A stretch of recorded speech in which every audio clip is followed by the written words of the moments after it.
कलाकारांना आणि दिवाळीच्या पाडव्याच्या खूप खूप शुभेच्छा सगळ्यांना। मला वाटतं आज चांगला कार्यक्रम सुनील चौधरी यांच्या माध्यमाने अंबरनाथच्या नवीन धर्मवीर आनंदी नाट्य मंदिरामध्ये पार पडतोय। पाडवा असल्यामुळे येता आला नाही, पण नक्कीच आवडलं असतं। त्याही दिवशी कार्यक्रम खूप छान झाला, मोठे मोठे कलाकार आले होते आणि मला वाटतं आता अंबरनाथच्या सांस्कृतिक चळवळीमध्ये अजून एक काय म्हणू शिरपेचा चुरा जो आहे हा रोवला गेलेला आहे आणि अंबरनाथ अगोदर फक्त औद्योगिक नगरी म्हणून ओळखलं जायचं। फक्त लोक जे आहे कामाला अंबरनाथला यायचे,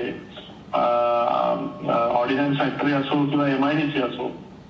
मला वाटतं आता या नाट्यगृहानंतर जसं शिवमंदिर आपण काम चालू केलं, शिवमंदिर आर्ट फेस्टिवल करतो, त्यानंतर शिवमंदिराच्या आजूबाजूचं सुशोभीकरण, आता त्याच्या पुढे जाऊन जे आहे नाट्य नगरी म्हणून देखील जे आहे ते अंबरनाथला एक वेगळी ओळख मिळेल। कारण की एवढे नाटककार कलाकार सगळे अंबरनाथमध्ये आहेत आणि बाळ कोळटकरांसारखे मोठे ज्येष्ठ नाटककार आता जन्मशताब्दी वर्ष सुरू आहे, त्यांचं देखील नाव आपण रंगमंचाला दिलेलं आहे, बाळ कोळटकर रंगमंच।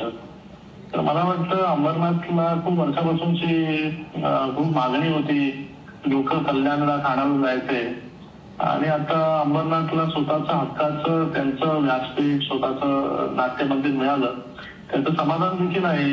शिंदे साहेबांचा खूप खूप धन्यवाद व्यक्त करतो की नेहमी अंबरनाथसाठी त्यांनी भरभरून निधी जो आहे हा देण्याचं काम जे आहे ते केलेलं आहे आणि येणाऱ्या काळामध्ये सगळे नाटककार असतील, साहित्यिक असतील, सगळेच कलाकार या अंबरनाथच्या नाट्य मंदिराचा उपयोग वेगवेगळ्या गोष्टींसाठी नक्कीच या ठिकाणी करतील। कारण की एवढी मोठा परिसर, एवढं मोठं कलादालन, त्याचबरोबर परिसर नाट्य मंदिराच्या बाहेरचा परिसर, तिथे कलाकार जे ते आपलं कला सादरीकरण करू शकतात, येऊन एकत्रित येऊन साहित्याला कशी अजून पुढे घेऊन जाता येईल, आपल्याला अंबरनाथची संस्कृती कशी पुढे घेऊन जाता येईल यासाठी मला वाटतं हे नाट्य मंदिर एक एकमेव ठिकाण राहील भविष्यामध्ये।